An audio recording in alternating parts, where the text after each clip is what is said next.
We should throw more than a party, I can tell you that.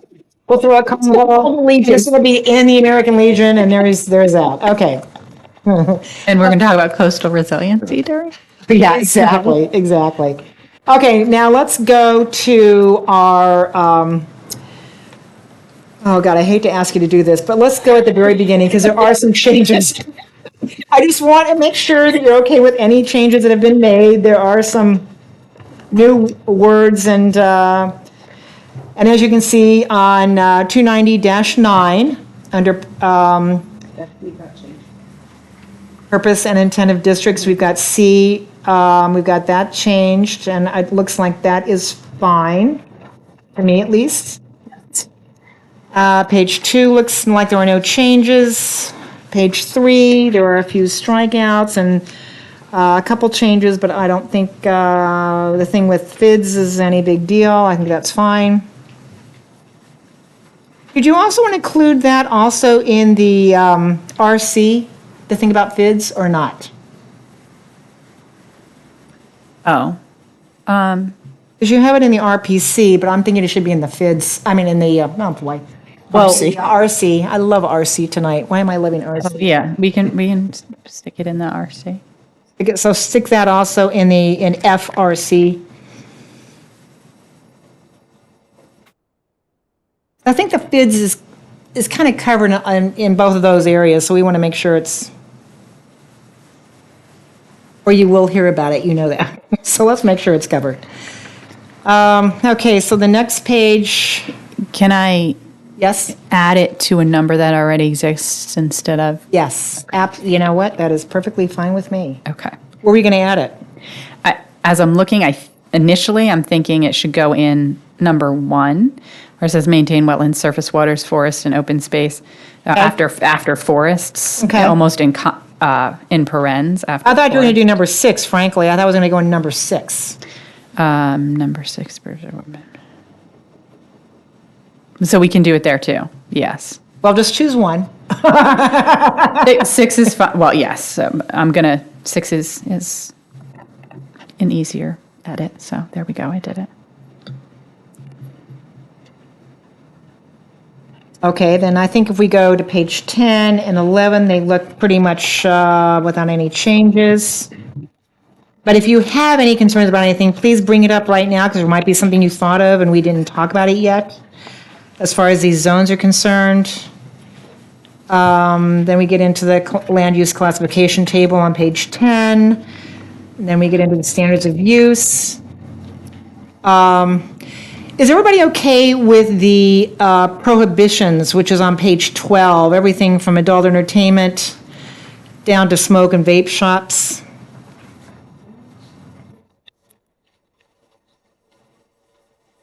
I'm not really sure I understand number 15 myself, but okay. You mean the where, for, and why? Yeah, well, yeah, I mean, yes, and I'm not sure it should be a discriminated, I shouldn't use that word in that situation, but it shouldn't, it's so popular. I mean, we've got one up by Thursdays. Seems like such a common type of business these days. I don't know if it's something that we want to necessarily prohibit. What does anybody else think? Does anybody else care?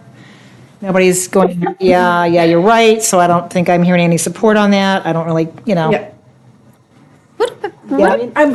I'm with you that at what point, like, I guess We moved over tattoo shops at one point. Remember, tattoos used to be prohibited, and now we've allowed them. Smoke and vape shops seem to be, as much as I'm not for either one of those behaviors, but, Do you think it's also perhaps that residual smoke might float out? You're not smoking there, you're just purchasing the. in the same way that like you can buy cigarettes at Roland's and it's not. Yeah. Well, I was thinking of the lounges, I guess is more what I was thinking of. Those vape lounges. Okay. Just the shops. I Yeah. don't think there are vape lounges because nobody would want that. It's so unsexy. No, I mean, I think I've seen them. unless you're a Turk, in which case they. you're thinking- Yeah, I'm hearing the same that thing. is sexy. Smoke's Yeah, but the shops, I've seen some, I don't know exactly where, that have bomb. smell.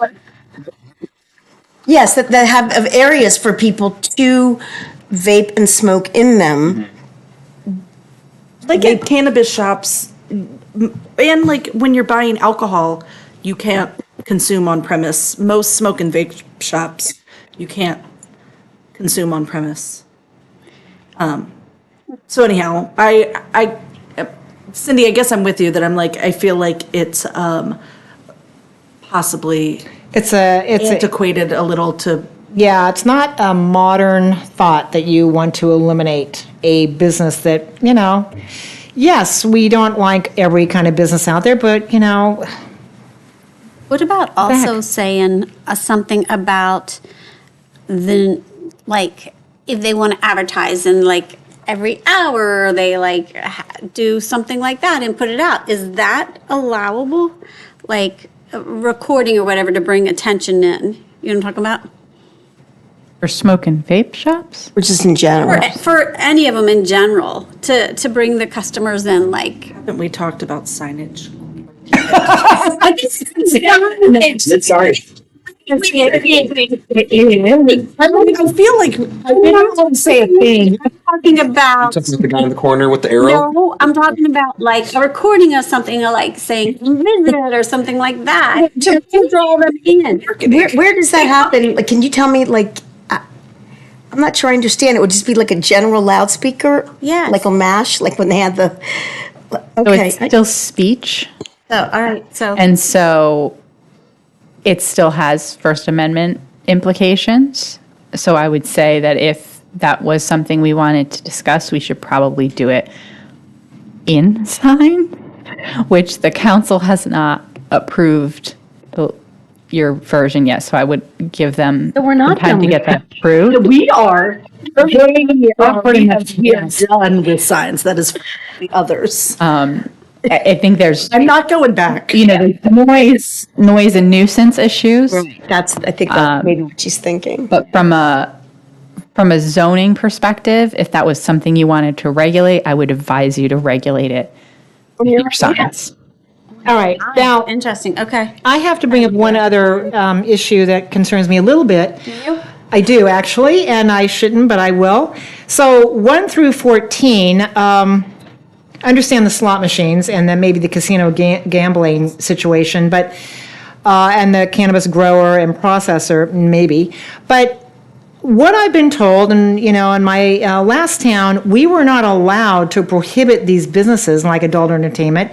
We had to put them in certain zones. We could not discriminate against any of these businesses. Is that not a thing in Maryland? I believe you can prohibit them. I hear what you're saying, because there are laws that Yes. say you can't very much prohibit so. them. Number 1 and 2 in particular. Number 1 and 2 is really what I'm thinking of mostly. But I'm not sure the laws specifically, and I'm just, there's several different things. I'm not sure they prevent you from prohibiting them entirely. I think they prohibit you from, if you allow them, regulating them differently. But I need to go back and look, because there's several different pieces of it. If you wouldn't mind making notation, just to make sure that we are okay with prohibiting them, I'm fine with that. But the other thing that we didn't prohibit here are fortune-telling. You can't. I think we're going to say fortune cookies. And so if you can't discriminate against them, how do you then do 1 and 2? And also, from just something I'm reading, you get into a sticky legal situation when you're trying to say, this is a masseuse, this is an adult massage parlor. Nobody advertises as adult massage parlor. Like That was going to be my next question. Is number 2. What are we talking about there? You know what we're talking about. Well, We're talking about. those are legal. I know this is uncomfortable, but there is actually a definition. I mean, If everyone wouldn't mind turning to page 55, I could read it. 55, did you say? It would great, yes. It's called a therapeutic massage when you know. So it's not specific here, but adult massage is not specifically defined here. Where is it on 55? It just says cannabis business spread. Oh, then 56. It's Yeah, in your it's 56. definition. Adult bookstore. Okay, yeah. Yeah. Yeah, because that also feels like a little bit hard to be like, what makes it? I mean, yeah, I do know what an adult bookstore is, but like, Well, I would just note that Justice Stewart on the Supreme Court said, I may not be able to define for you what pornography is, but I know it when I see it. And I was thinking some of a that. difficult thing to. Sure. Anyway, it's a question when we're doing, when we're prohibiting. I just want to make sure that we're on legal ground with these. So Because we weren't in my last town, so I can tell you that for a fact. We were not. Okay, well, let me double check, but Yeah. Okay, now, so we're going to double check that, and then we're going to move on to residential uses have been changed as far as the wording is concerned, but it means the same.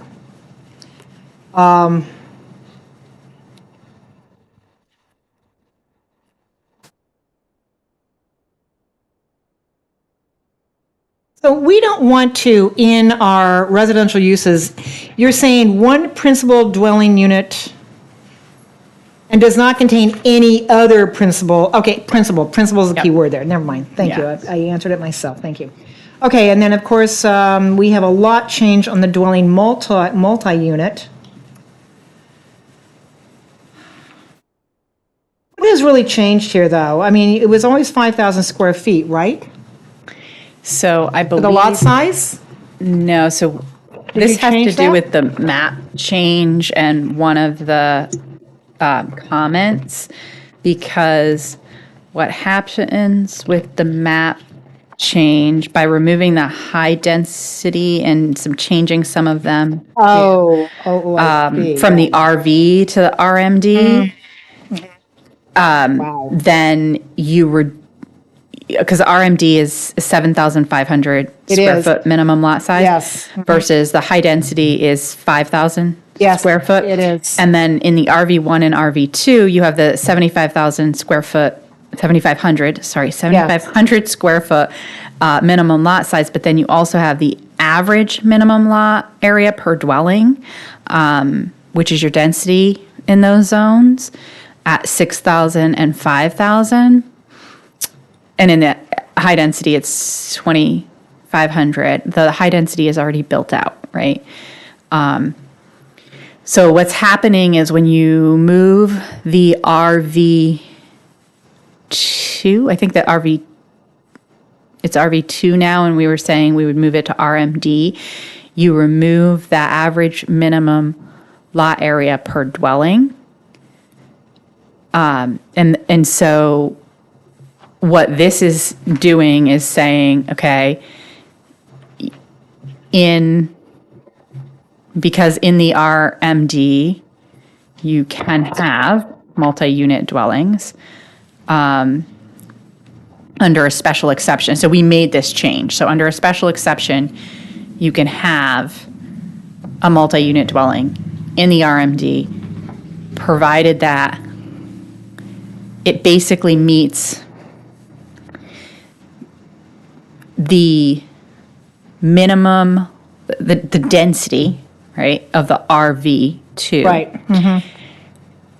And a lot of these regulations that you'll see here actually are sort of tied to some previous regulations you had around increasing density. Right. And so they're modified and sensitive areas are considered, but that's how I came up with these. So, C, no development is permitted within 100 feet of any steep slope as defined in blah, blah, blah. Why do we not have that particular one in number 2, dwelling double unit? Or dwelling townhouse, for that matter? No development is permitted with 150. Well, because these are sort of conditions for a special exception in the RMD. With regard to, let's see, so the other, you've got a double unit and a townhouse are allowed in the RMD, the RV2, and the RPC.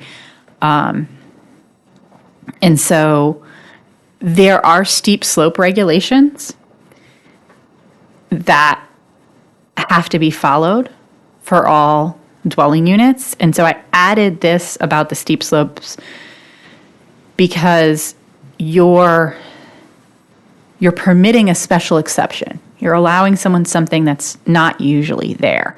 And so that is, I mean, it's not just townhouses or duplexes, it's multi-unit dwellings. Okay. And so there's a higher intensity.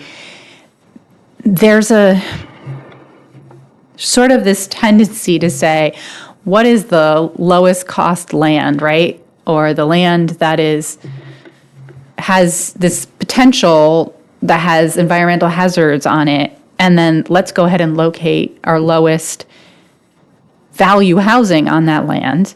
And then we've created affordable housing, but we've increased the risk for residents who cannot afford higher housing. And I think there's an equity piece tied to that. And so that's part of why I put that piece in there. And can I ask you a question? What you're saying, it kind of brings back, in Richfield Station, was it Stream Walkway that the houses all of a sudden were having sinkholes and the ground was shifting? So I don't know specifically where that might be. It is my understanding that that wasn't necessarily related to environmental features, but that's just from hearsay, like people saying, oh, this is because of this or this is because of that. I don't actually know the specifics there. I don't know. I heard about it after the fact. But it happened to a couple of homes there, and there was some steep slopes that, when the houses were built, did not have, they weren't shored up, and has caused a lot of problems. So I'm listening to you, and this is what I'm recalling from the steep slope. Would this, because if I recall correctly, there's going to be more houses built on that street. So the steep slope ordinance is part of the building code, and anything that is built moving forward has to comply with the steep slope ordinance. It is not 100 feet. It has to do with global stability analysis and all this it's a lot of engineering. This is saying if you want a special exception to develop a multi-unit dwelling, multifamily dwelling in the RMD, then you're going to have to meet higher standards, right? You're getting more density. In exchange for that density, you're going to stay further away from sensitive environmental areas. Where, you said the slope, there's slope guidelines? Or, Yes, so in the building code, which is 110, I'm sure of that. okay. There is a steep slope piece, and that is Article 4, construction on or adjacent to steep slopes, so not just on steep slopes, but adjacent to it. And that requires global stability analysis, storm drain discharge and stormwater management plans. The engineer, anytime there's a steep slope, I am sending that off to the engineer for review and comment. So, And just short comment about, I'm sorry to raise this again, but in, for the dwelling multi-unit, there's some ands and then there's not. Is that, I'm not sure, I mean, if all of these things have to be, oh yes, Okay. there should be ands. well, there's like one and, Yeah, there's two ands, and then, right. so I just caught my eye. Yes.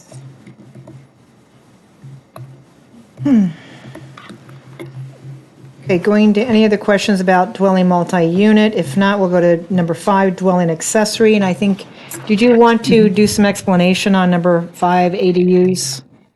Yes, so what you're seeing in front of you is essentially what the council introduced at their last meeting. I can't say whether they're going to make changes at their next meeting, but you're getting close to done, so I wanted you to have something to work off of.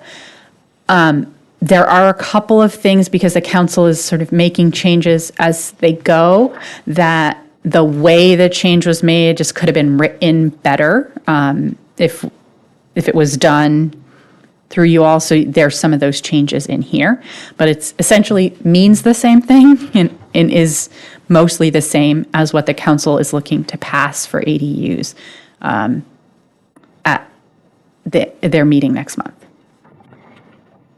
And it still complies with the state. It still complies with the state law. What we did was we added, because ADUs aren't really a full dwelling unit, we added the water and sewer requirements into this part of the code so that I don't have to update the whole water and sewer manual for them. And so each ADU is allotted either, oh dear, I have an extra 0 in here, either a whole EDU, a quarter EDU, a half an EDU, or 3/4 of an EDU, based on its size for allocation for water and sewer. And then an ADU that is over 1,500 square feet is considered a whole EDU, like it's a whole dwelling unit. So it has to pay all of the fees associated with developing a new unit. We also had concerns about in some areas of town, there is a house and that house owns 4 lots. And those lots aren't separate, but they're all small, too small to develop on. But you could put your ADU on one, right? And of course, you wouldn't be able to sell it because you can't sell it without its own water and sewer connection, but we wanted to just put some clarity around that. So that's in here. The waiver is in here. The council did make a change to require only 1 parking space per ADU to start with, and then provide waivers from that. The one that we might want to think about how we can adjust is, so for an accessory dwelling unit that's 650 square feet or less, you can get a waiver if there's only 1 bedroom. I would say that most 650 square feet ADUs are going to have only 1 bedroom. And so this piece feels administratively awkward for me to be administering, because if you don't ask me for a waiver, then you have to put a spot. But if you do ask me for a waiver, then you don't have to put a spot. And I don't have any guidelines for the waiver except for that it only has 1 bedroom. And so I don't know if you guys want to think about whether we should just say, when we send it back over to them, say, you don't need the spot at all if it's 650 square feet, or put some more guidelines around the waiver, or if it's somebody else that, like, what is it that's triggering the waiver? Is it just the 1 bedroom? Is it the size? It feels a little awkward administratively the way it is. And that's just because things are happening fast and we're trying to meet a state deadline. So, Okay, so with that in mind, and we were talking about we were talking about garages being converted, basements being converted. Let's talk about the basement situation. yes. Why don't you talk about what you've discovered with the state of Maryland's decree as far as Yes. square footage, et cetera? And I just got a return on my question. So the ADUs, the state defines them as no greater than 75% of the size of the principal dwelling. But we keep having this question come up, right? If you have a one-story house and a basement, and you want to finish your basement and make it into an ADU, then you have to leave 25% of it in dead space. So that feels like it doesn't make sense. And so I did just get a consultation. I believe that we can be less restrictive from the state in this case and add to this ordinance that for a basement ADU, it can be up to 100% of the size of the primary structure. That would let you finish your entire basement as an ADU instead of having to like artificially leave 25% of it out of that. So if you all are amenable to adding that in, we can add that in. I'm not sure I understand, because the basement is only one subfloor. If it's a one-story If you have a house. one-story You're talking about a house. one-story house. Okay, thank you. I mean, yeah, sometimes the basement can run, I mean, the whole, Missed that part if you had said The that. staircase coming down takes some of the, and then also the utilities. So that would take some of the square footage, but it's close to probably being at least 90%, over 75%. And we can let it be 100% if you have your, if you're in The only floodplain. concern I'm having at that point is that,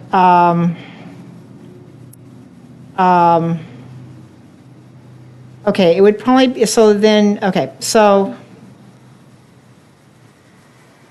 are we going to add that then to this ordinance then, the basement, or it's just, what are we going to do with that? Yeah, I'm suggesting, you all in council have been adopting this with this October 1 deadline. And that means that it's all happening fast, and this question keeps coming up at the basement, but we really don't have time to address it. But we have time to address it now and say, let's allow a full basement and a one-story house to be converted to an ADU, and we can add that language in here so that when we send it back to the council next month, then we're kind of fixing that thing we didn't really have time to work on Still need now. an outside entrance. Yes, it's still going to need an outside entrance. So it'd have to be an English basement, and then would it, okay, so you'd have to have, what's that? English basement. An English basement. Sorry, that's the term I call when it's a walkout. I think so, what? it's the cobbler. Okay, now they're making fun of me. I'm not sure that's appropriate. We do with the chair. It's always appropriate. Okay, the next question I had, and so you are going to hook this up to the main house, right? Usually a basement is usually always hooked up to the main house as far as utilities. Yes, it would really be considered an internal ADU, right? And, okay, so to the building code, you would be able to, if you're going to have a bedroom down there, you have to have the outside window. You have to conform to all the building codes. Yeah, you're going to have a separate entrance. If it's, Well, I'm talking about if you have a bedroom, I think the code, you have to have a window that Yes. goes out to the exterior, okay. But that would be in the building code somewhere. We wouldn't have to include that in our No. basement situation. I'm okay with allowing that as long as it's understood that it's just, if it's a one-story, it would be, but then if you had a two-story, then it wouldn't even be. Yeah, that's my question. Yeah. Basements. No, like, It's really. you're saying, so what you're saying is, yeah, if you have a two-story, then no problem, you can already do It's only it. if it's a one-story that's a problem. yeah. Right, but by saying, so, like, for a basement ADU, a basement ADU may be up to 100% of the square footage of the primary structure's above grade living area. If it's a one-story house. Because if it's, But I mean, I guess you're not going to divide up a floor into two different spaces if it's a basement. But it could be it doesn't really matter because there are no such things as two-story Two-story basements. basements. So like, Right. it can be up to 100%. There's no way for them to get 100% on a two-story house. So that Right. was already. correct. It just isn't, it just Yeah. sounds silly when you think, okay, all the houses are two-story, blah, blah, but it doesn't matter. Going back to the parking waiver for a 650 square foot ADU, I mean, I am concerned that 650 square feet would possibly have a one-bedroom. It could actually be a one-bedroom apartment at 650. I'm trying to figure out, so the person would have to park on the street then? So I got a question. I mean, potentially So- park on the street. Because they have to have a car, typically have a car, unless they're within walking distance of some transit bus. And maybe system. that's, I'm just worried about adding to, like, let's just say on B Street, could we add one more car up there? Might turn their little garage into an ADU or something. I'm just wondering if how we Right. can handle that up on the hill. You know, it's pretty tight up there. right, and as written or as amended by the council, if someone's putting in a 650 square foot ADU on B Street and they come to me and say, I want a waiver from the parking requirement, there's only one bedroom here, then I will give them a waiver from the parking requirement because there's only one bedroom. That's the only current standard. There's still could be two drivers, two cars in that one bedroom. Isn't it Yeah. really more about the cars? Yeah, well, I'm worried about the parking, Yeah. in any of these situations, because there's going to be a lot of, I would say the majority of ADUs are going to be probably about 650 square, I would bet. That's a lot of possible two-car households that, I mean, people are assuming this is going to be a one-person ADU. Yes. But why do they assume that if it's a couple wanting affordable housing? Or a single so. mother with a child. Right, but even so, even if it's just one, I mean, if there's 4 or 5 ADUs on, I don't know the schematics of whether that's possible, but I guess, like, at what point is the tipping point for the current residents? Amy, we did the parking study. Right? We offered the parking recommendations based on the parking study. This is the direction that the council has moved in. And I guess what I'm asking for is your direction on the 650 square feet, because I think that we should do one of two things, right? One, we can say that you just are exempt from the parking requirement if your ADU is 650 square feet or less, because that's functionally what this is saying.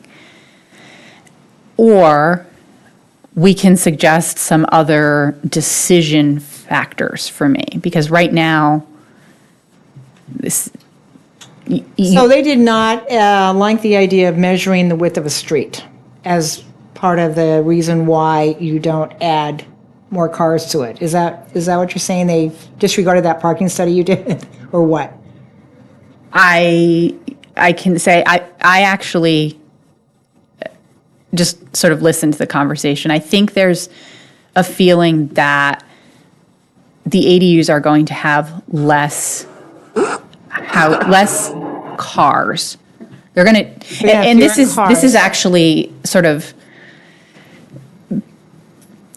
ADUs tend to have people that have less cars in them. Like that's actually statistically true. And so But that's only because a lot of these ADUs are within, walking distance to bus stations and or bus areas. We don't have a lot of public transportation here. You are reliant on your car here. That's our problem, is that you can't use those studies necessarily to correlate to our little. But like, which comes first, the chicken or the egg? Do people who don't have cars not live here because there's also not affordable housing? Like, this isn't like, you could live in this town and not have a car. You could work at a local restaurant, you have access to a grocery store, a pharmacy. Like, that isn't outside of the realm of possibilities. Like, European towns like this could be considered walkable. It's just not in our nature. Do you know what I Yeah. mean? So I'm just saying, which one comes first? Like, those people aren't here because we don't have a place for them to live, but if we had it, But then do we have parking? I mean, that's what I'm saying, like, yeah. I don't know that we have, I mean, I'm very fortunate. I'm in an HOA. I have my own driveway. I don't have to worry about that. But the smaller streets that are already crowded do have to worry about it. And that's, And the streets that don't have sidewalks, so you have to, people are walking in the streets using them as their sidewalk. It's almost a safety issue to add more traffic and cars to some of those streets, or some of our streets. I almost thought I feel like we're looking at this as it being like a rental for like adding these ADUs to whatever property, where I think it was more affordable housing for additional family members, for maybe, you don't know what people are Assume going to do. anything. You have to assume the worst, though. Yeah, well, to argue people- the parking and stuff. Kids have. There's tons of teenagers in my neighborhood that are now driving. There's you extra seen cars. Like there's tons of cars. There's tons of extra cars. And even piling onto that. Sure. Yeah. I mean, that's the thing. I mean, it's like, really, you hope for the best, but plan for the worst. I think that's. Is there any way that you can restrict it to one car per ADU under, or 650 or less? I don't think the size. Because what necessarily happens in other coastal communities, they end up having parking permits, and, you have to go to that route, and then everybody has to have parking.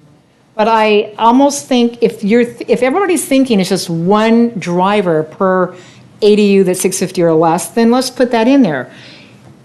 Only one, I don't know how you enforce that, of course. How do you enforce that? And then they have guests and all that other stuff that goes with, So we could add to this, so there's a paragraph that talks about the lease for an ADU for which parking waiver has been granted must include the restriction of this subsection.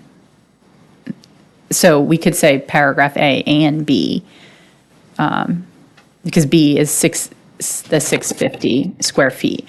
I guess my question was, should we just not have a parking requirement for 650? But if we want to have the parking requirement and people, But hasn't town council already said they don't want that parking requirement? So but I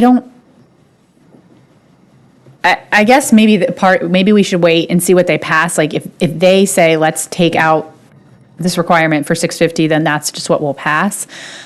I just think the way it's written right now is challenging, right? Because if you don't ask me, then you don't get the waiver. And then there's this question of fairness. I mean, the person that went through the proper administrative route versus the person who had self-help. Is that what you're saying?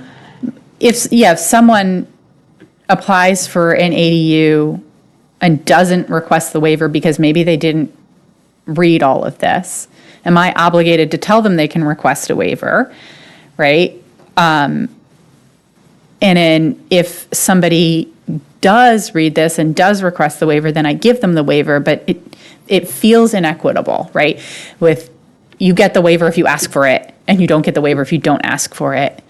And so I think that, maybe the council will strike it in September, but I wanted to talk about it because we need to decide too. And I feel like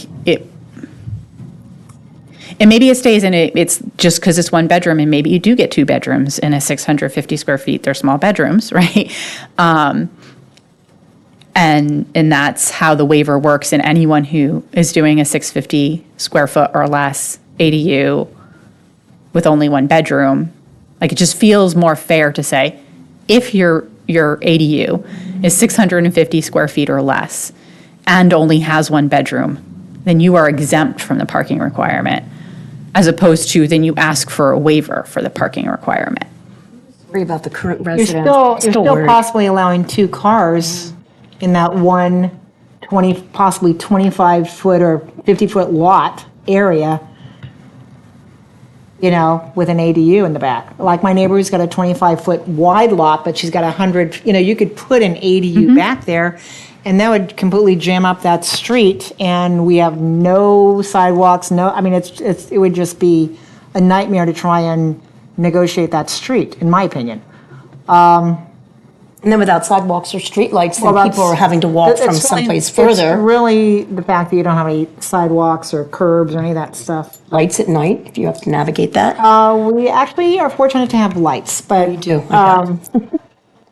I know, I guess I'm just asking administratively, based on the decision that's been made, I would advise that this be changed, right?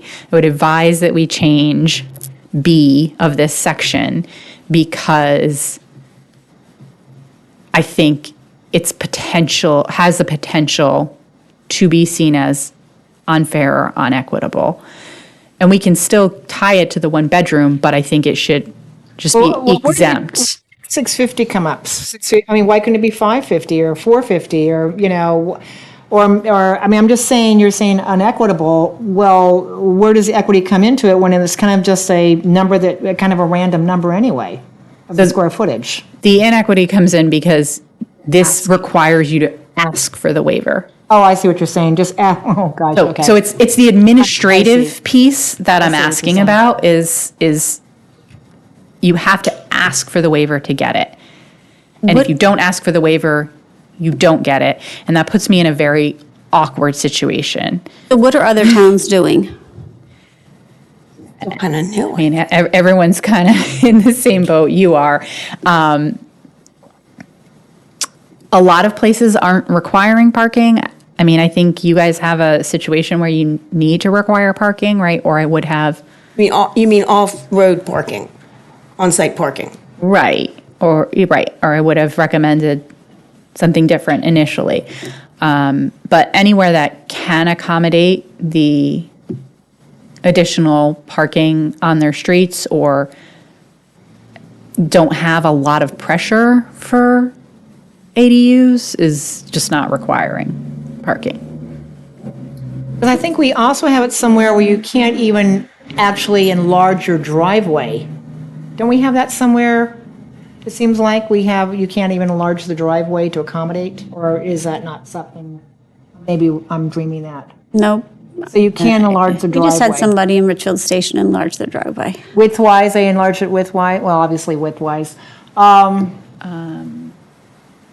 Yeah, I mean, there's not. I think we've said we can't take away the front yard to allow a driveway, didn't we somewhere? Yeah, we did, yes, there is something. Something about taking away the front You yard. mean for the ADUs, or you Yes. mean in your current code? It's like something we did. We did, we said you front can't, yard, because it was reworded though, but we did. Yes, it was reworded. It's here. You mean in what you have, what you're As far as- proposing, not as what you far as have having now. on-site parking for these situations. I'm just trying to think of a way to make it a safe neighborhood where people can, have visitors occasionally, because if everybody's parking there who live there, then you can't even have visitors, and oh, what a mess. Or they have visitors and you can't get home. But I think that, I think the situation is that decision has been made. Can it not be, can we not have zones? There's some areas where it's not going to be a problem. But there's some areas that are, more congested, smaller streets, curved streets. Are we not able to somehow at least take the current residents into consideration? That's what we had as far as the width of the street, but apparently the town council didn't go along with that. That's how the waiver was initially drafted, was based on. Helped. So your point is you want us to take out B because you don't want the bureaucratic nightmare. Not either take it out, right, and just allow everything under 650 square feet not to need parking, or A waiver, automate parking it. waiver. So it's not a parking waiver. It's for an accessory dwelling unit that is 600 square feet or less and contains only one bedroom, no parking spaces shall be required. This seems ridiculous in my Yeah. book, but, poor planning, I guess is what I would call it, but, You don't have to smile, it's okay. So working with this ordinance, what I'm really asking for is a way to administer letter B that doesn't create an appearance of unfair treatment. So if we required everyone to have a parking spot, that would eliminate that, correct? Freebie, yeah. No, I think you mean You mean- on-site if if you don't if require- everyone, including the 650 people, 650 square feet or less, require them to have. You mean just delete the, and then. You're saying blanket, every ADU is required to provide one One. off-street parking. Parking space. I think Parking that's space. fair. Because, That is what the Would that town make it- council. That's not what they want. They're, I mean, You're we, saying. we structured it like this, so you could say, hey, we're recommending that since you made this change to one, that you I mean, without going. make this other change. They may want to change it back, but I will also have the time, because we won't be on a deadline, to say to them, hey, when we change this back administratively, we should change it back this way. See what I'm saying? but we didn't have before that each ADU is, irrespective of size, is required to have one on-site, a new, Yes. And then we set up our waiver to create two different. but I just Waivers. think, I think maybe then we're maybe saying we don't need a waiver if it's just everyone has the requirement. Right, to have one, which Have is. one. Right. But then I understand why You we have, also you went- have to have a waiver process. If you're going to require parking, you have to have a waiver. That is a state requirement. So, can I say something? Yes, please, anything. So for the reason we're having this ADU situation is because there's a housing shortage, right? So we're trying to make it that there's more housing. If we put a required parking that every ADU has to be able to do a parking spot on that property, what is the percentages we're reducing the availability of potential ADUs? You mean places that can't provide the parking space for the ADU, Yes. right? Those are going to be the places where the roads are narrowest, right? Oh, is that, Or is it the roads are narrowest, or is it that your lot's not that big, but you could get an ADU on it, but you couldn't get a parking spot on it too? Right, because even if the road is narrow and your lot is very small and you have a house that is taking up a good portion of it, you can still convert part of your house into an ADU. But you might not be able to add parking. That's correct. Because you're not actually changing anything on the outside. So for my thing, if we want additional housing, then we got to do the ADU. And if we're putting a require that each ADU has a parking spot, I think we're limiting the number of ADUs that potentially happens in the future. I understand that parking is going to become an issue. It's going to be an issue one way or the other. Whether we make it mandatory that each property has an ADU has a parking space on it or not. Because even if you have one parking space on that property with that ADU, they're going to have visitors, they're going to have deliveries, they're going to have additional things. It still is diminished overall because of that one spot multiplied by how many ADUs. It still, I think, would rise to a mass that would reduce overcrowding on You streets. got people putting cones out and to try and save a parking space for themselves. We already have that. I just can't, I mean, I hate to restrict ADUs if that's what we need to accommodate for the housing shortage. But on the other hand, I don't want to create problems in the meantime of trying to find parking for everybody. But your point is, the council already made a decision on this. We can't change their mind on it. They're already going to go that direction, it sounds like, from what you're telling us. I mean, certainly you can speak with them about your opinion. I'm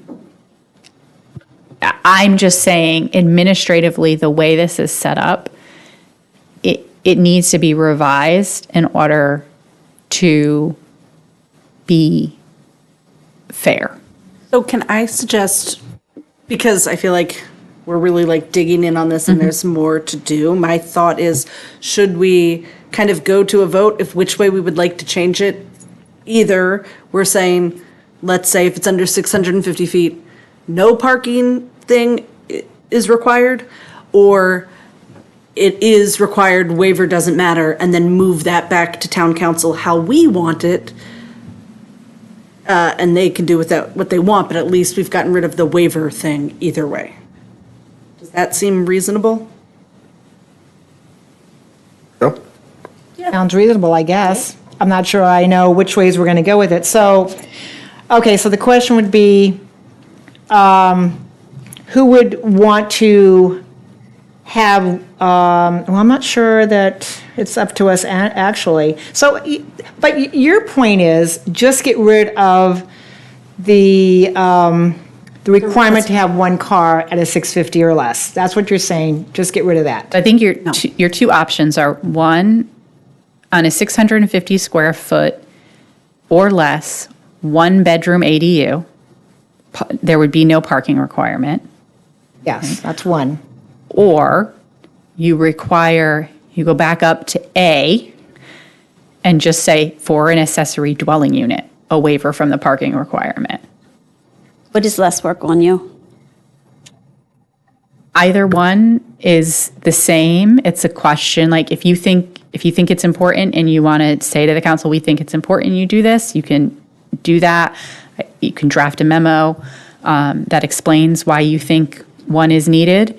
So you're saying we could go back to A and have the 28 feet wide? saying that was another option that you all presented, was just saying every Right. 80, instead of creating this 650 square feet division, Right. which we created for the purpose of allowing people to have one parking space instead of two parking spaces. But now that everyone needs one parking space, is this needed?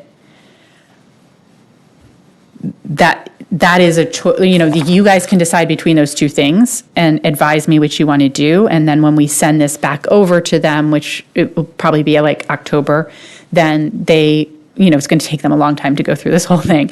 But eventually it will clean out this weird administrative situation with the waiver, either way.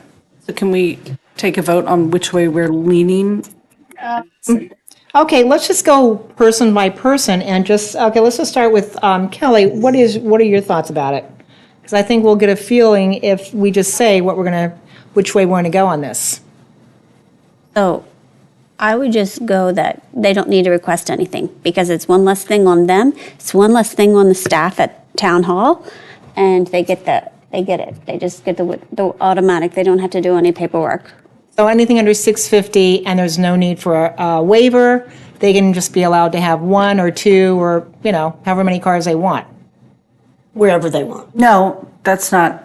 This still is a requirement. It's the thing we're changing is Is the that waiver. is only that for under 650 square foot. For things over 650 square feet, we're not messing with that. We're saying this one thing that 650 square feet or less. Do they need a waiver? Do they need a waiver or not to have a space? And I said no, because then they don't have to do the paperwork, and town hall doesn't have that extra paper burden. There's still require requirements on the parking over spot. 650 and having spots, and it doesn't mean you can have a 675 square foot and But we're have. still saying that, but you're still saying that under that scenario, a couple with two cars, we're not doing anything about them. They just park wherever they want. I believe the rental, like to get a rental license, you have to provide parking. So if they want to rent it out to a couple with two cars, if they want to put their kid in it, It's an in-law suite, if it's you're moving in your parents, which these are historically how these things are being used. I get it, but. It's a good point, but if you have a couple that are, like an in-law suite, as you say, they're probably both going to So be. you guys can vote and say no to that, but I think we just need to see where we all stand and Okay, move well, forward. we've got Kelly's point where it's anything as far as get rid of the waiver, they are allowed to have the one car. And Chris, More than one car, right? It's whatever they have. well, whatever they have. Okay, let's just go with whatever they have. Yes, we can assume that it's going to be one or two, or it could be more than two. Yeah, it could be 2 cars, 3 cars. Chris, what are your thoughts about it? I think removing the waiver and making the 650 square feet or below the same as the rest. So there is a requirement, correct? And it would be a one-space requirement. Gonna One be a space requirement. space requirement. Yes, I think a one space requirement regardless of the size. See what your thoughts. I'm thinking, so if I understood the way that you're saying it, you're saying that no matter what the size is, you must provide on-site at least one parking space. If you're adding occupancy, because if I'm every. with you, if- I'm with you. yeah, If every house in a neighborhood adds an occupancy, No, people, right, it would be. with you. There'd be a, yeah. you. So that's what you're saying too. I mean, I would like there have to be two parking spaces, but I know that's not reasonable. So I'm gonna, I mean, I know that's gonna get shot down. I think under 650 feet does not need a waiver and does not need a parking spot. So I would be the tie break here. I think there should be at least one car per ADU if there's a bedroom. So what would, All ADUs would have a bedroom. Yeah. So it's not an ADU. well, you could, no, you can have you can just have a big open space and that could still be an ADU. But And that's a studio that's a bedroom. studio It could be a bedroom. studio bedroom, but it could be a studio bedroom, but it could still be an ADU. So I would consider that a one-bedroom ADU. So right now, if someone brought me a studio. Yeah, okay. Which I've reviewed a studio. Yeah. Then I would require the parking unless they asked me for a waiver. And then if they asked me for a waiver, I would not require the parking. Well, then, if we just say under 650, forget the one-bedroom language. I don't know, I don't know Accommodate if for you that. could get, I don't see how you would get two in there, but I have seen some pretty small ADUs, so. I'm not going to say you couldn't get two bedrooms in there. Yeah. Okay, so if you heard what we just said, how would you write this to make sense of it for the town council? So based on the fact that Commissioner Hahn and Commissioner Weaver wanted no parking requirement for 650 square feet, and Chair Greengold, Commissioner Smith, and Vice Chair Graceman wanted one parking space required, what I will send back over is we'll delete B, and then in A, we'll just remove the language that says that is larger than 650 square feet. So it will read, for an accessory dwelling unit, a waiver from the parking requirement may be granted if the property owner establishes that. And that is the 28 feet width and the half mile from the two bus stops. That's how y'all Okay, shared your opinions. all right, very good. It'll probably be sent back and changed, but okay. We made it, we came up to something, I guess. Okay, and C, if a parking waiver has been granted, any recreational vehicles associated with any occupant of the property must be parked on site. Does that imply that they can live in it, though? So this is language that you all, We did, but I'm just Provided. saying, does it? The vote's at the point. But as it's written, does it sound like, okay, we can live in that RV as well? so, I mean, certainly you can, Did you say non-occupied? so I would go to the definition of dwelling unit, because it's kind of like, that's a second accessory dwelling unit. You're asking, Yes. you can't have two, Right. right? And can that be an accessory dwelling unit? And I'm just pulling up the definition. For a dwelling unit, we have, and this is, but shall not include mobile homes, habitable travel trailers, or rooming, boarding, or lodging houses, or hotels, motels, tourist homes, or other similar places offering temporary overnight accommodations. So when you ask if they can live in it, it's not a dwelling unit, right? And Right. so they can't live in it.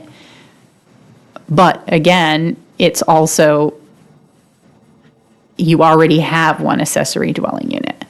Okay, You could say an accessory dwelling unit shall not be, or a mobile home, habitable, all those things shall not be an accessory dwelling unit, if you want to reiterate the point.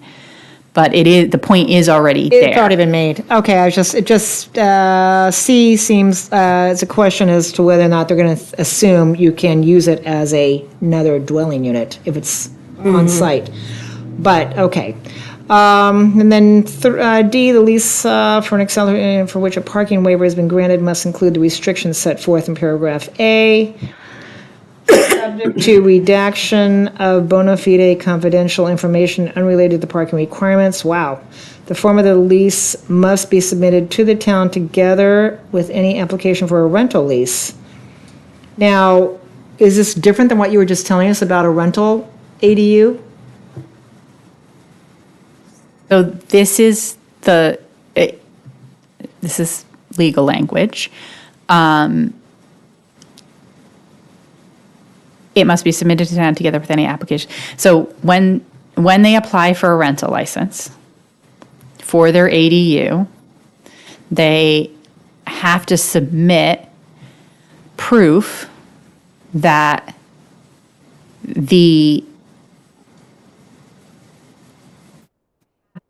of the ADU has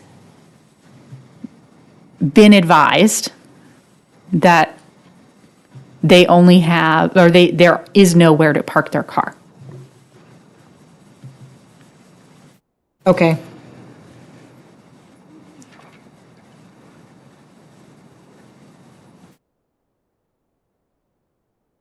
There is no place to park their car? Or that they can't have a car functionally, right? Oh, that they can't have a car because there's no place to park it, is what you're saying? Right.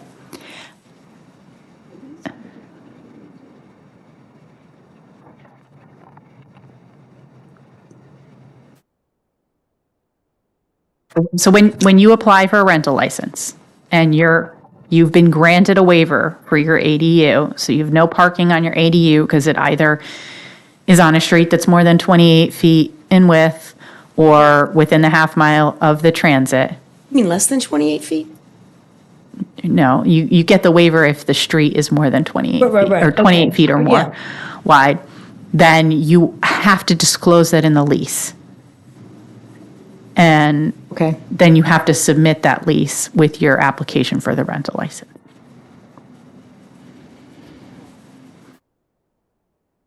But if the one parking on site manages to be approved, then a person still will have some option, to park on site. They won't be totally out of parking. An occupant wouldn't be totally out of it.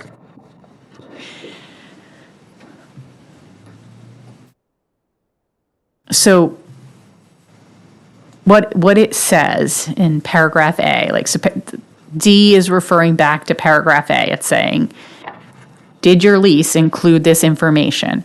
And what it's saying is, on your wide street,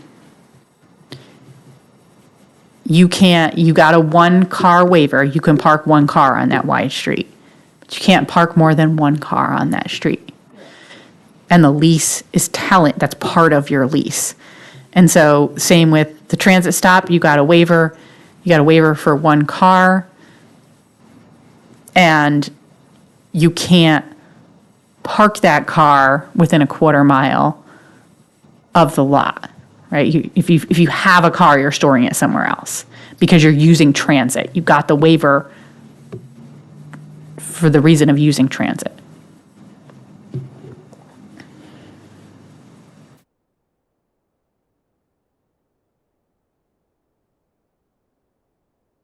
You're still thinking. It's starting to get mush-mosh in my mind. Before we leave page 15, don't forget to change that EDU to .75. I already did. Okay, very good. Okay. Yeah, I see that, yeah. All right, we're going to move forward if indeed you guys are like ready to go on. Let's, dwelling with commercial use, I don't think there's any changes there. Let's go to bed and breakfast. There are some changes, but not really. The only thing I want to call out on that is that you created a new parking requirement that conflicts with the parking requirement in 29020. And you've done this in a couple of places. So you created a new parking requirement B&B. in the standards when the parking requirements are in 29020. And this parking requirement you added conflicts with the parking requirement in 29020. So I would recommend removing the parking requirement from your standards here and reverting to 29020.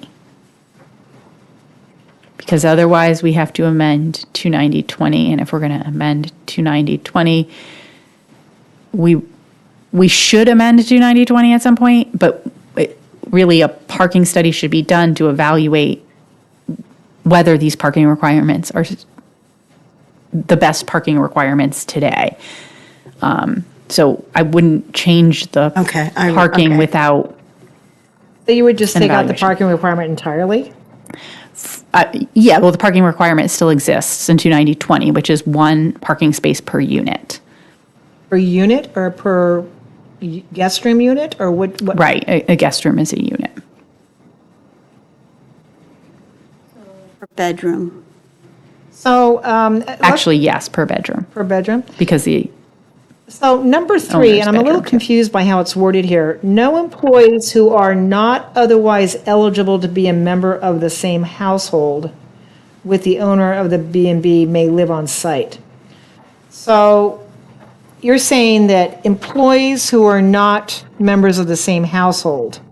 right, and we could just say that, employees. But can we just say that instead of doing the two no's? So you want to say employees We're not members of the same household. employees who are not members, not members of the same household with the owner of the B&B, or same household as the owner, or no, I guess And say as. as the owner, okay. May live on site. No more than 2 non-resident employees of the bed and breakfast shall be working on site during any one shift. So we're looking at a potential, like, there could be 8 cars or 9 cars for this one for this one bed and breakfast. Right? I mean, Potentially. that's a lot of employees. Well, it says 2 non-resident, and then you can have 2 people who live there. Right, but was there not a bedroom limitation? No more than 5 guest rooms, right? So you got the 5 guest rooms. And you're saying, like, how many employees do you need to clean 5 guest rooms? Well, I know, but potentially, if they did have 2 non-residents, you could have 2, 2 plus 5, plus the owner is 6. Do you Yeah. want to change it to 1 non-resident employee rather than 2? We're going to take this out so that it matched 29020. Oh, this is about how people are on site, not the parking. But the Well, but parking theoretically, if is- you lower the number of people, you're going to have fewer cars needed, that's what we're thinking, right? Right. I mean, parking I is can Roman easily numeral move it 10. down to 1 non-resident employee. Yeah, I can't imagine you needing more than 1 employee. But If you have a resident, if you have 2 resident employees, right? But Yeah, you can still have the resident employees, of course. But how many bedrooms can somebody have in a house around here? So I would go down to 1 if everybody's in agreement with that. Or do we care? What does everybody think about that? Anybody care? Kelly, do you care? Krista, you don't care? Nobody cares? No care? Okay, well. we're going to go to 29020's regulations. Yes?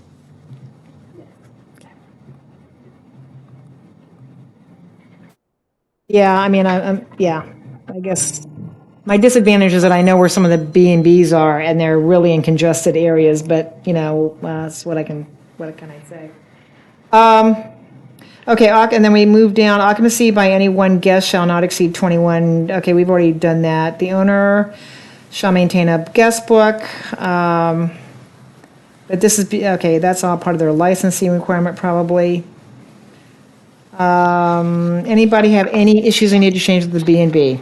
Okay, I hear none. Going down to dwelling for resident caretaker, group homes, nothing's, I just have a question on the resident caretaker. That almost sounds like a definition. And is there nothing else that's there, just the definition of, it just seemed kind of lonely without any, It doesn't have any standards, so it's a dwelling for, okay. group homes, I don't see anything except for the 7, which is the 1 parking spot per individual shall be required.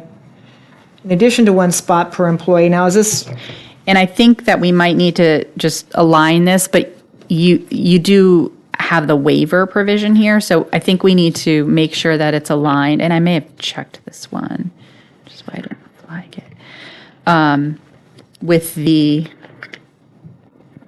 29020, I think you might actually, what it is that you don't have a parking requirement for group homes. It's actually determined by you. So if someone comes in with a group home, they actually have to come to the planning commission to determine their parking requirement. So you can keep this in there or take it out, because you could ultimately give them a waiver when they come to you. Or, yeah, it might be better to just take this out. It simplifies it by leaving it in, right? Because it does simplify it by leaving it in. if they don't need the waiver, they don't have to come to you. I would say leave it in. Don't worry about it, we'll just leave it in. Okay. And if they need to come for some adjustment, we can make the adjustment. For motel, hotel, nothing really different there. Private park, there is a significant amount of change in the private park.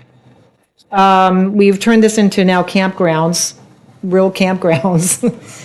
Now, my question is, you have down here about having a manager, a property manager, but you don't really specify what the manager is all about. Is it a 24/7 manager? Is it an adult person? You have to have it over 21? I mean, what are the requirements of the property manager, I guess is my question. Which number is that? We're on page 20, and it's number 5.2 is indicating a property manager, which you should have if you're going to have camping. Right. But we need to specify what kind of property manager we're talking about, on-site, off-site, we've got to, Yeah. right? I mean, if you want it to be an on-site property manager, I would say that we just add on-site in front of the phrase property manager. I think we need to have an on-site property manager if you're going to have camping with kids and probably that. Campfires. Yes, well, I don't know about the campfires. Yeah, but, Have campfires within town limits unless you're actively cooking food. right. That's like covered by other Unless you're actively cooking food? actively cooking food. So That's people the can be making s'mores, that's food. Yeah. Well, But like, why would that be different for if you were camping versus like in your In your backyard, I just think, you're monitored, you have insurance, there's just a little bit more protection of not having forest fires, et cetera. But I think having an on-site property manager when you're having campgrounds is important, from what I know about campgrounds.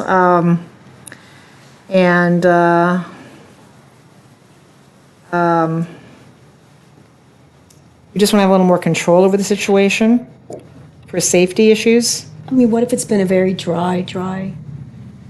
Well, I mean, I'm I'm just saying. thinking more about people's safety, It does add a little more element of, We don't want the town to be responsible for people on the campgrounds. You want to have, if it's a private park and they're making money off of it, they should then be responsible for having a property manager so that these people who are camping aren't going to come back and, need our police protection or whatever else. They because still might need the police. Well, they still might, but a property manager could possibly, take care of some of the issues. True. So I would like to see it include an on-site property management. I've requirement. added on-site. Does anybody have any problems with that? Anybody have any problems with that? I just want to clarify something. On the first paragraph, it says, the second to the last line says a caretaker residence, but then we have a property manager. Right, so we should change that to be Yeah. a property manager residence. Up on number 4, it says 1,000 feet from any residence district or residential district.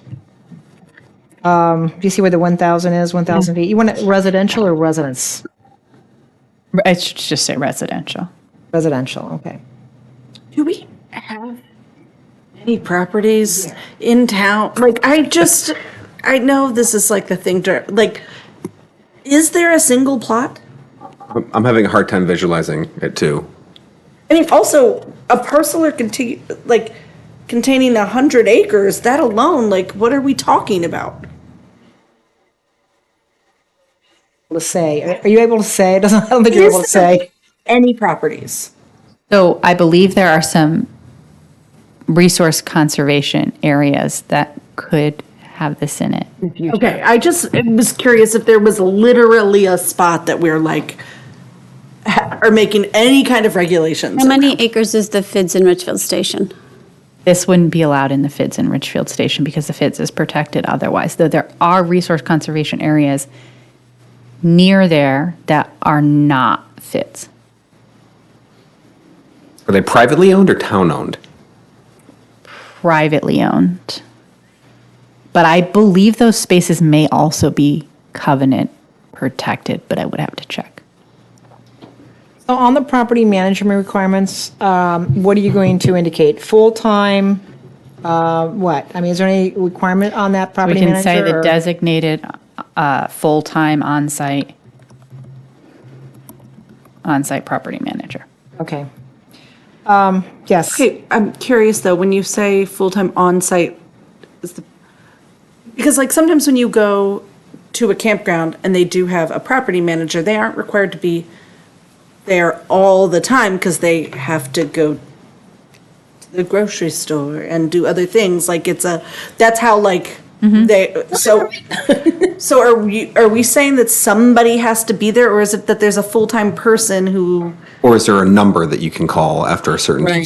So, sometimes are? And so when there's not a definition, I don't think we need a definition of this, right? It refers to the common understanding of the definition. And Okay. a full-time on-site property manager, a property manager is a job. So being a full-time property manager is tied to the job. And property managers are allowed to go to the grocery store. And this is a and take a vacation. Yeah, all of that. Okay. Yes. Because there did seem to be like a requirement that felt like somebody had to be at the park at all times, and I was just making sure that what we were saying. But if they have a residence there, then they're probably going to tend to be there, right? Because we are talking. They're going to be there, but I just like Not that- 24/7. You know, like Roland's is never opened without a manager there, but that is different than a park. A private park where people are making money off of all this, and it's a, Investment too, and they business. want it to be protected. They do, but you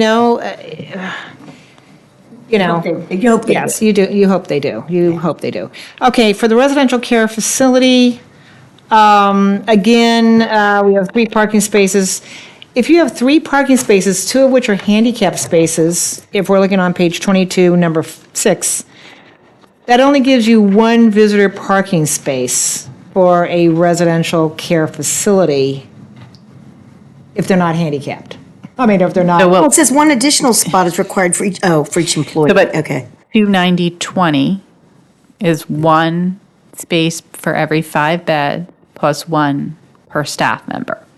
The more we put parking regulations in here, the more we complicate things over in 290/20. And ADUs is sort of a special circumstance, but now it actually matches 29020. So I think it's best to match 29020 and then kind of queue up 29020 for after we're done with coastal resiliency. Okay, then we have short-term rentals, which I want to hold on because that's going to be a bigger discussion. Let's skip over short-term rentals, page 22. Let's go to page 23, and assembly, institutional recreational education uses. I don't think anything changed. Nothing was really changed there. Cultural facility on page 24, 20 daycare centers. Pretty much nothing's changed there. Daycare home, environmental science. And then, of course, you started adding on page 26 the addition of impervious surfaces, et cetera. So you did add that to some other, We talked about that last time. yeah. Okay, we've got government facility. We have nature preserves, parks and playgrounds, which are public parks and playgrounds, not private. Do we need to include public on that? So we have a difference between private parks and public parks, or is that a big deal? On number 8. I mean, the thing is, HOA parks are private, right? I believe there is private park space. So I don't think that we want to differentiate. 9, private club, schools, water-oriented recreation, office and commercial uses. Then we get into the alcohol sales. I just have one question on water-oriented recreation. It starts out with means shore-dependent recreation. I just think the sentence could be Oh, a little yes. more Yeah. graceful. And then there's a comma after activities and a capital this. Is that supposed to be Yeah. at the end of a sentence? I think this is not supposed to be capitalized. So shore-dependent recreation facilities or activities. And it probably should just say including. Yeah. So. There you go. So cross out this. Means shore dependent, well, do we just want to take out the word means? Or do you say shore Yeah, I dependent did, yeah. recreation facilities or activities include sailing schools, et cetera? Okay, good. Then we go down to office and commercial uses, alcohol sales. That seems odd under office and commercial uses, doesn't it? Alcohol sales is number 1. So two. remember we alphabetized them? Yeah, I know. It just seems very odd, very awkward. Yeah. Cannabis dispensary. I have a question. Number 2, cannabis dispensary. Boundary to show. Let's see here. Boundaries of the property in which the cannabis dispensary should be located is at least 100 feet from the shortest straight line distance. Are we gonna run into a problem with it, like with it being equal to alcohol sales? Is that going to be an issue as far as alcohol? Are there any alcohol places around here that are within 100 feet? Do you have 100? You mean 500? Yeah, No, that's right here. It says right here, 100. right. Boundaries, yeah. So these regulations do not have to match the alcohol sales Gotcha. Okay. regulation. I just wanted to make sure Oh, alcohol. Right. because I know that those two were kind of when. Yes, it's if you're Yeah. going to do the hours, then you need to match it to the alcohol. Remind me when you talked about this when this was like fresh, the possibility of selling alcohol and selling cannabis could be sold at the same. You can get the license to sell at the same.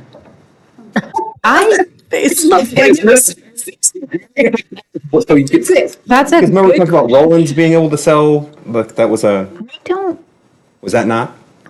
know. That's a question of state licensing, right? I'm not sure. Curious. if the state issues licenses to sell cannabis at stores that are already selling alcohol. I thought you said that in a previous meeting when this was all new and fresh. That Maybe when I said it, I had that at the top of my brain, I got you. All right. but I would like to double check it. I mean, from what I'm seeing, that in Maryland, they are separate licenses and they cannot come together. And not come together. Okay. That you cannot get a cannabis.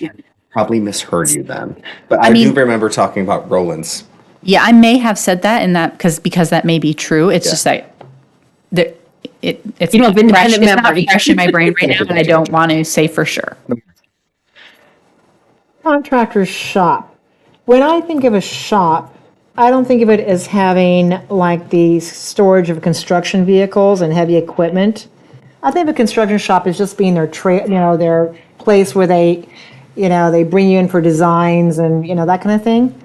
So it's a little confusing here, but I guess maybe I wouldn't think contractor's workshop instead of shop, but I found that a little bit. I found that a little bit. Why couldn't you have a contractor's shop in the RV too? Well, it's because you've got the storage of heavy equipment is why. But when I originally thought of it, I thought, well, a contractor's shop could eat. There is a contractor's shop in the RV2 currently, and he has small trucks, but it's not heavy equipment, but it would still be considered a contractor's shop. So I guess the distinction is you've got heavy equipment, but it doesn't have to be that it includes heavy equipment. If you have if you have an office, if you're contracting and you have just an office without any storage, then you would be an office, not a contractor's Definitely shop. storing some stuff there too. You're Right. definitely storing some wood and that kind of, thing too, but. You would be a contractor's shop, and if not up at the top, so if we're saying that's not allowed in that zone, then he would be non-conforming. Okay, I mean, I'm not gonna make a to-do over it because nobody seems to care in the neighborhood, but it's just a little bit confusing as where the contractor's shop and a real contractor's facility where you include storage, Like a yard. like a yard, a contractor's yard, I guess is what I'm thinking of. I think for this, it sees them as the same. Yeah, I can see and- that. But there would be a lot of contractors, I would think, who would want to have that major home, business situation, I would think. But if you don't want to store, I get it. Well, But I if mean, then you're taking up more than 30%, right? Because you're have that outside storage, which I'm not even sure you're allowed to do. No visible display of products may be shown from the outside dwelling. No advertising visible outside the premises.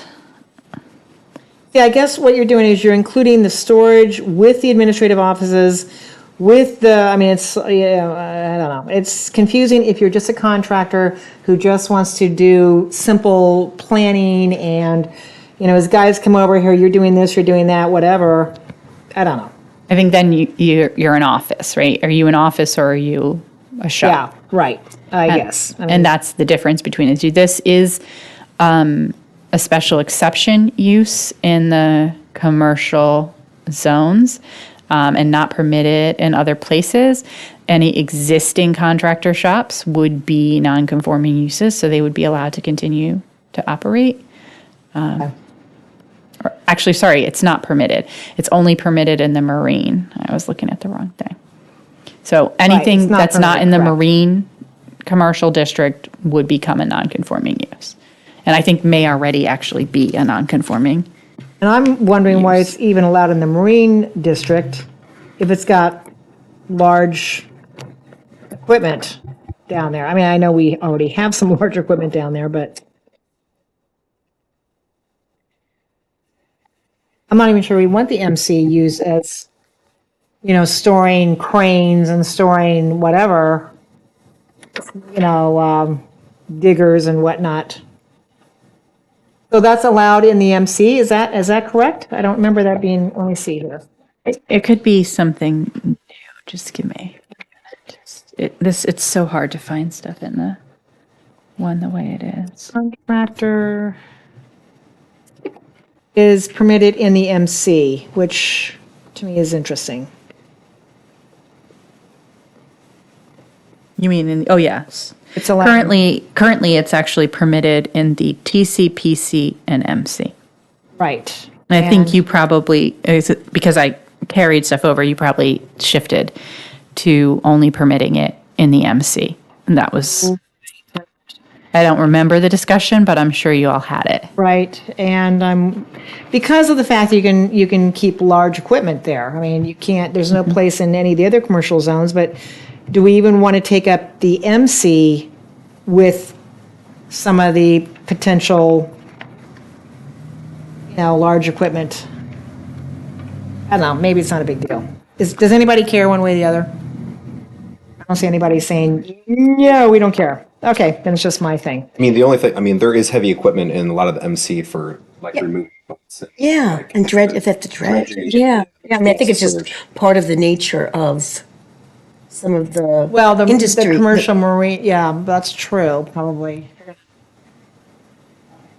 I guess we're not gonna nitpick on that one.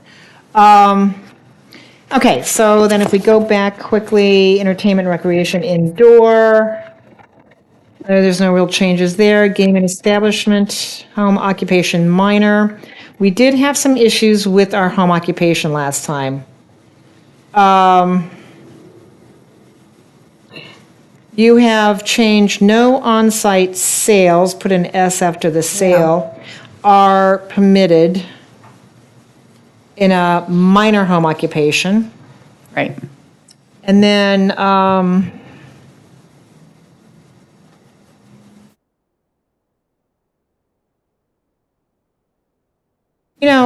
I guess the question is, when they violate these laws, what do? Just revoke what? Nothing to revoke. Yes, your permit to have a home occupation. But we're not giving the minor home occupation a permit. Oh, well, yes, that's correct. So you're right, we're not revoking anything, but we're Because it says. We're saying that Shall you're- not generate a nuisance or violate any other law, or what? Or what? Or, right, then we come to you and say you cannot operate this home occupation out of here, right? You didn't need a permit, but you still needed to comply with these rules. And so you can either bring your home occupation into compliance with the rules, or you can cease your home occupation. Okay, all right, fine. Okay, and then we go into home occupation major. And I think there were some people that had questions about that. And I guess again, there's really not much change from what we talked about. And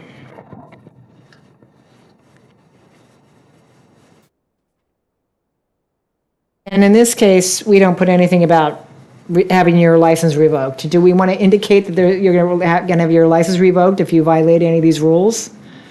So that's kind of where I was confused with the use and occupancy. So in 29027 enforcement, it says if you have a permit, that permit is specifically for what you said you were going to do on the permit. If you do anything different, if you build differently, if you operate differently, then we can revoke your permit, and we will. So we don't need to say it You don't need to because say it's we've said implied that it. you're going to have it revoked. It's said, it's just said in a different section. Does anybody have any questions about the home occupations? Because I thought we had some issues about it because I don't know.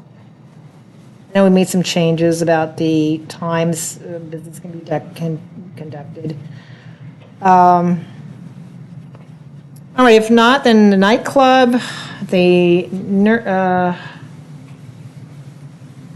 nightclub outdoor dining and entertainment is not permitted. Isn't that what a nightclub is all about, is having entertainment, though? I'm not understanding. Outdoor dining and entertainment. Oh, and outdoor entertainment. I have one question, and it's just, maybe just for my edification. When it says carry-out food may constitute no more than 10% of the business, how's that is it on profits? Is it on proceeds? How do you determine what 10% of what piece of the business?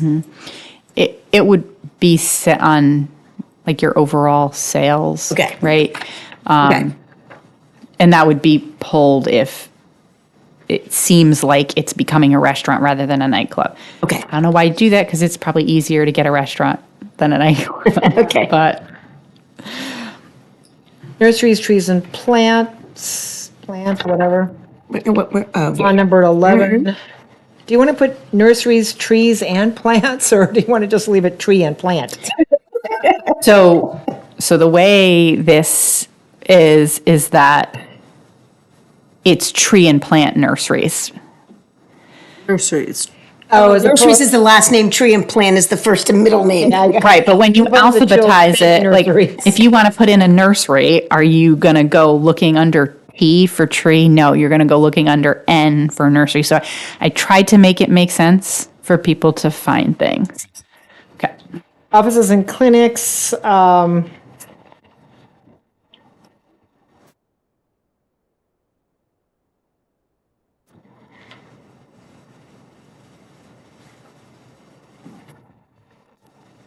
I mean, that's the one I'm a little concerned about, parking and having a lot of, but I guess we again have to wait for the parking study is what you're telling us. So, I mean, you do have parking requirements. You do. too, yeah, little but- too. Yes, you do, but So no, you have parking requirements in your code in 29020. It is going to be, I'm going to have to fit them together because they're based on the previous categories, but I feel comfortable that I'll be able to do that. I just want to clarify, 6 in the RV2, the use shall only, it should be a small t, shall only be permitted as an integral part of a pre-existing otherwise permitted mixed-use commercial and multi-family development. Was this in response, Horizons on the Bay? Yes.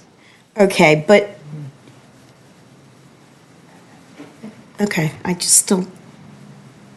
Pre-existing. question? Well, because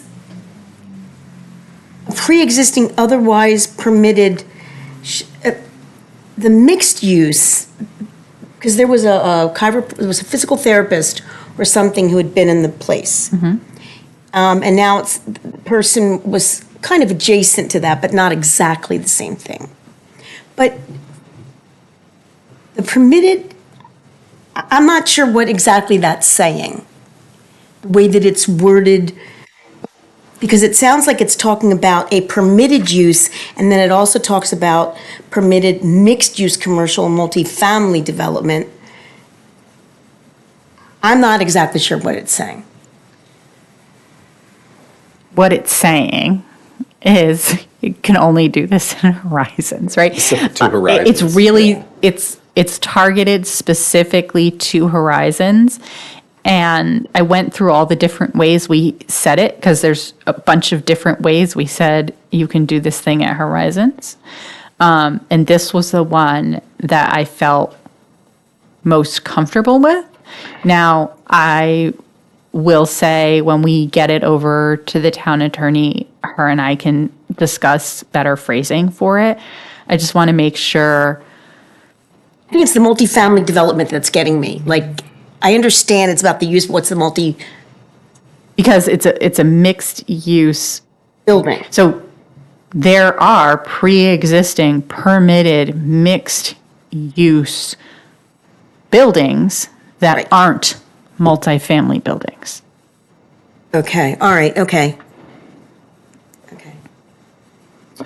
So on that one, after in the RV2, it's the is capital unless you change Yes. it on yours. Yeah. Now I have it, but I'll get that. 13 restaurant, class 1, class 2, class 3, retail neighborhood. Include these listed, those listed in the table of neighborhood retail uses below.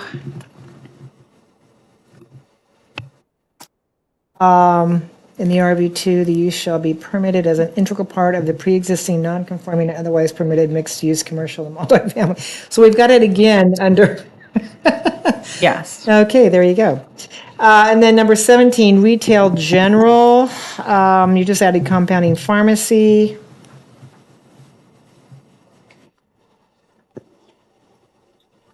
Services personal.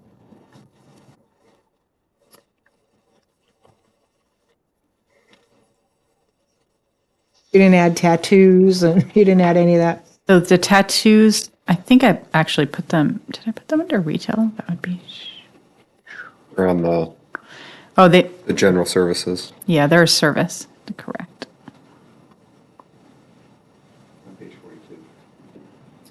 Okay, thank you. Oh, yeah, at the end. Oh, and you have psychic readings there as well. Okay, I see that, that's where you put them. I'm very concerned about those two. Boy, I tell you, gotta have them in there. Tasting rooms, tavern, light industrial, utility and related uses. Automotive service. Gas stations are limited to a maximum of 4 individual filling pumps. Now, does this, of course, are we talking about any particular station? We're not talking about any particular site or anything. But would this include repairing tires and doing all the noise making with putting tires on and all that kind of thing? Yes, that would be automotive service. But that would be only located in what zones? Only located in any zones? Do we have them in any zone? So automotive services I don't think we have them in any zones, do we? is a Only the special TC. exception in the TC.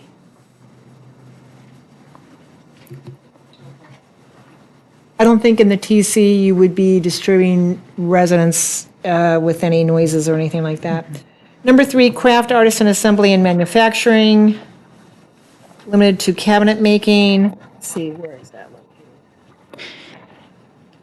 That, I might want to move that to a standard rather than in the definition. I may do some adjustment. you're going to take number 3 and put it into definition? I might move the phrase limited to into this, make it a standard rather than part of the definition, because it really is a standard more than a definition. Uh-huh, okay. So. Now, number 3, let's see. So that would be allowed in the MC only at this point. Okay. Then the bus transit stop, marina. I have, if I may, Yes. so under little 2, the sentence can, the proposed design shall include adequate safety features for the location of fueling points, that's fine, fuel storage, the effect on navigation, the possibilities of water pollution. I think that needs to be reworded. Does that, you're smiling. It can be rewarded. It should maybe mitigate the possibility of water pollution. It doesn't really connect. They don't say mitigate the effect on navigation, or what? Well, the proposed design shall include safety features. It just says the possibility for water pollution, when what you want to do is that it should have design features to mitigate or to lessen the possibilities. And should, the effect on navigation, I'm not sure, but, and service by fire hydrants, I just think it's a lot of ideas there that are, it's not worded connectively. Would you like to rewrite it? No, She would like me to rewrite it, which I absolutely can do. thank you. Thank you. Okay, we'll rewrite that one. Anything else you want to redo on the marina? Oh, yes, Groins, levies, what are groins? we know what they are. They It has to do with adult parlors. no, they are a shoreline management feature. You're getting goofy. Under 5, adequate sanitary facilities shall be provided, and that the planning commission may specify the number. So when are we doing that? So marina is going to be a category 1 site plan. So that means when it comes in for review, you can specify the number of sanitary facilities that need to be provided based on what you're presented with. Okay, any other questions about marina, Nope. marine storage, seafood processing and fishing, water dependent? Under marine storage. I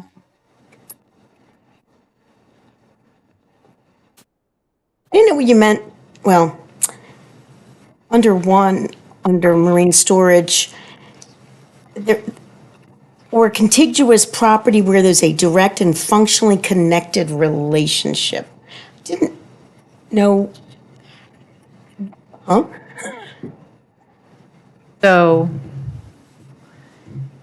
Seemed you're, like some linkage is missing, but once you explain it to me, that may resolve that. well, it could be reworded to be more plain language, likely, but the point is that it's a marine commercial activity is located on that property, or maybe there's another parcel that isn't technically that property, but it's right next to it. Okay. And so it appears to be the same, but I can do some plain language work on that. Okay, thank you. Then we have seafood processing, solar energy systems, and commercial. Anybody have questions about the solar energy systems? I just wanted to know what interconnection equipment meant. I just don't know what it means. Where are Under we? D,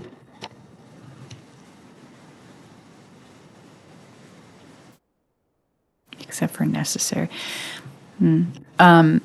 So I'm going to go, a lot of this is like literally what did the state say?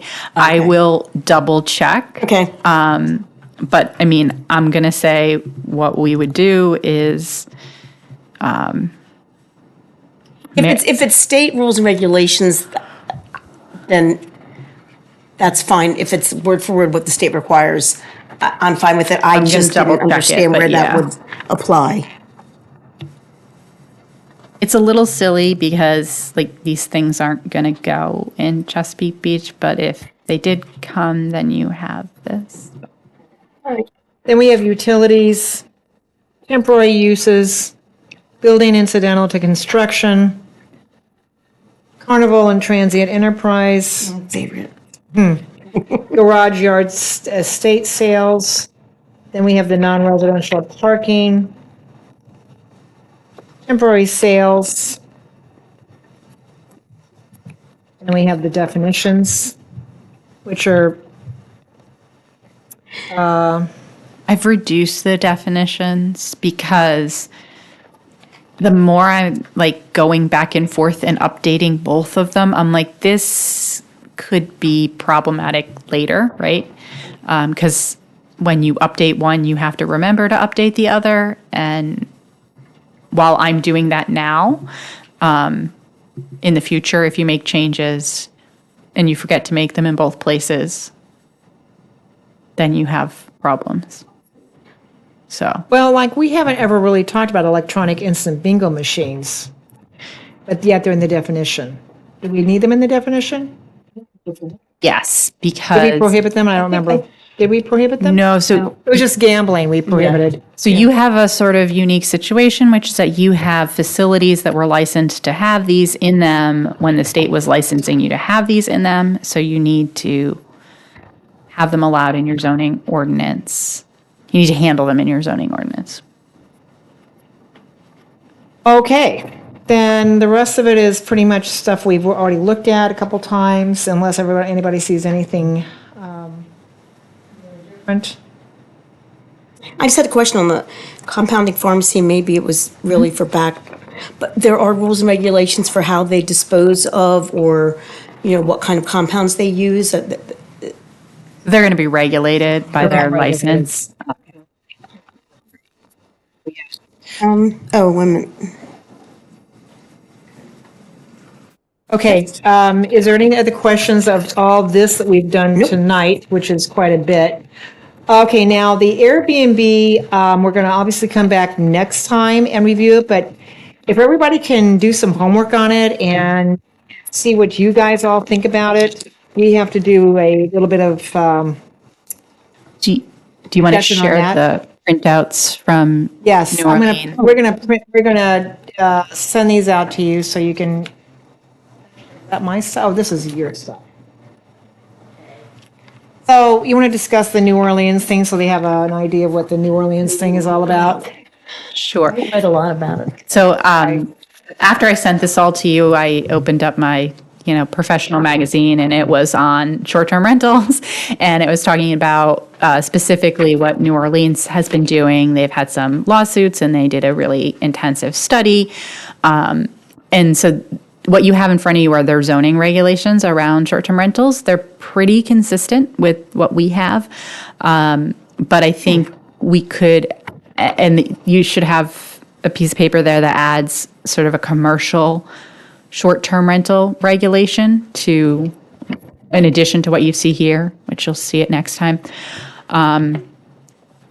Your short-term rentals are only permitted in your commercial zones right now, and you do have residences in your commercial zones, so you could have short-term rentals there. I think that having those regulations, because as you convert residences, which your residents and your part of your community live in, to basically transient rental housing with different people living in it, you really impact your community cohesiveness.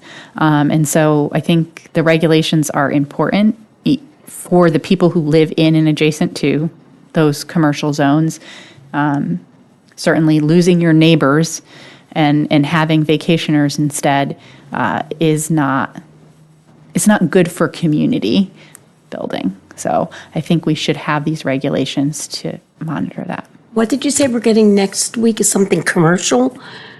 Next month? There should be another piece of paper up there that has it in it. And basically with the short-term rentals, I wanted to add one more condition, which is a commercial short-term rental. So Oh, it's on the back side, I think is what you're, Yeah. it's on the back side. Right? Oh, yeah. yes, you have both on there. And so Both based on the that, Same one. I added another condition to your short-term rentals, which is a commercial short-term rental shall provide a management plan addressing noise abatement, security operations, and sanitation. Because it's really when it's not the owner renting it out, that they're there, they're making money.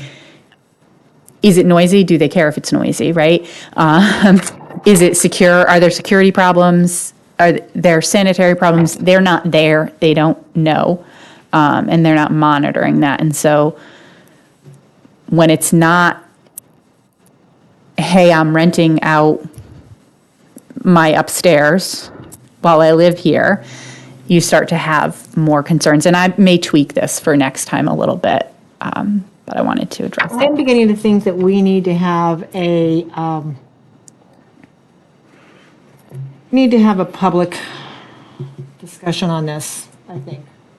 Do you want to do another public hearing I think we're gonna have to do in a public hearing September? on this. It was such a big deal the last time we brought it up, You mean short-term rentals, or you mean, short-term rentals, yeah. I think if we do anything and we don't have at least one public hearing, if not two, because the town council might have one, I don't know. But I think we need to have it for this particular issue. What do you So- think? I think you're not actually changing which zones they're in. However, I always, as a Well, we planner, might. You never know what the Right. group might, I mean, they may. yes, Or, as you a planner, know, I'm no. always for more public engagement. So if you want to have a public hearing in September for this whole document again, because you have made changes since the last public hearing. The only problem I'm with sure next month is that's that we more haven't from- really talked about Airbnbs yet. We haven't discussed it, so I hate to have a public hearing when we haven't really discussed it ourselves yet. Now, I know Kelly's going to be gone next month, so we're down to just the rest of us, just the four of us. So we're going to be challenged to come to any agreement on anything, as far as making a decision here on all this. We'll have to wait till well, you're not going to be here in October either? He's giving me that look like, It no. depends, work. Well, we do, need. Be some new blood, yeah. Yeah, we do need to try and get this over to the town council, because it's going to take them some time Oh, yes. to go through it. Is it possible to discuss this next month and then in October, make a decision? Did you say we can have one more month, or did you say, what did you say about that? So they said for you to tell them how much time you needed. You told them you thought you could be ready by October. Yes, if we had had a full commission, I would Yeah. have said yes, but So- things changed. Let me speak with the town administrator and see. Because I do think we should have a public hearing after we've discussed the Airbnbs, which would mean possibly October. I'd also like to have Kelly here. So if we could have a public hearing in October and then send it over at the end of that day.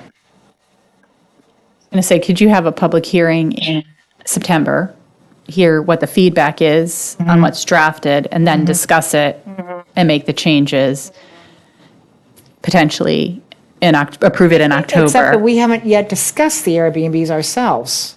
We should have a little discussion before we have the public hearing, don't you think? I don't want to have a public hearing just coming in and we're cold to, we're just new to the whole discussion on Or to Airbnb. answer questions. Yeah, well, it's not like we can really answer questions or talk to people coming in, but I don't think it's the worst thing to have them come in, because it isn't like we're expecting. They come in and that is gonna then influence how we have a discussion. on these things. okay. Like, we haven't cemented our own ideas without actually having the. Okay. It's a timeline. We could do it that way. We could do it that way. Then if, Kelly, if you don't mind us having this without you here, let's go ahead and schedule a public hearing for September. Because we've got to have that posted. And then we'll try and make the decision in October and send it off in October. Is it possible for you to do the notes like you did the last time for the when, Yeah, for the public hearing. from the public hearing, you gave us notes afterwards with, With people's comments on each section? Yeah, definitely, when there's public comment, I want to be incorporating that and then also putting that out for the public to see how their comments are being addressed. Right, because we got through pretty much everything tonight, it would be just the Airbnbs, but you're right, Rachel, I think we can probably get through the questions and then have our discussion after that. I think we probably can do it that way. Yeah, it's not a lot that you can do in the zoning ordinance, right? So short-term rentals have rental licenses, and a lot of the regulations around short-term rentals is happening in that part of the code, the licensing part, as opposed to the land use part from the zoning.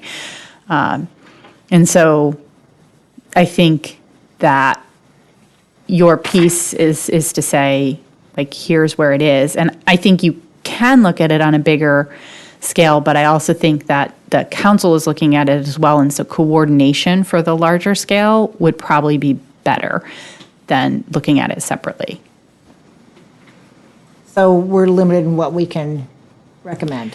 I mean, you can recommend licensing pieces. I just know that there's other, coordination is always better than everyone just sort of producing a bunch of reports that don't necessarily work together. So I think for what you're trying to do right now, it would be good to focus on the zoning land use piece of it. And then, we're kind of setting up for ourselves a list of what our agenda is going to be, right? We want to deal with coastal resiliency. Maybe we want to talk to town council about taking a bigger look about short-term rentals and doing a real public engagement planning process around them. And then looking also at the parking. I know that they really are interested in doing a parking study, and I know our parking regulations haven't been updated. I don't think you updated them when you did the comprehensive rezoning. I think they're worth looking at again. And there's other regulations in the code that are going to be impacted by what we're doing, that it's like, okay, it works, but it's going to have to ultimately be changed. Okay. And so we're kind of queuing that up. Okay, any more questions before we move to adjourn? Anything you want to say? Any council comments by anybody? No. Okay, so everybody wants to get home. I know we're late, I'm sorry, but I want to get this completed so we can move forward. Do I have a motion to adjourn? Motion to adjourn. Oh, fast. Okay, all in favor, no discussion. We're adjourned. There we go. You guys are quick on that draw. Thank you. I appreciate that. Thank you guys for coming. Appreciate it. Thank you all for being here. Finish my text message, and I will get that to you.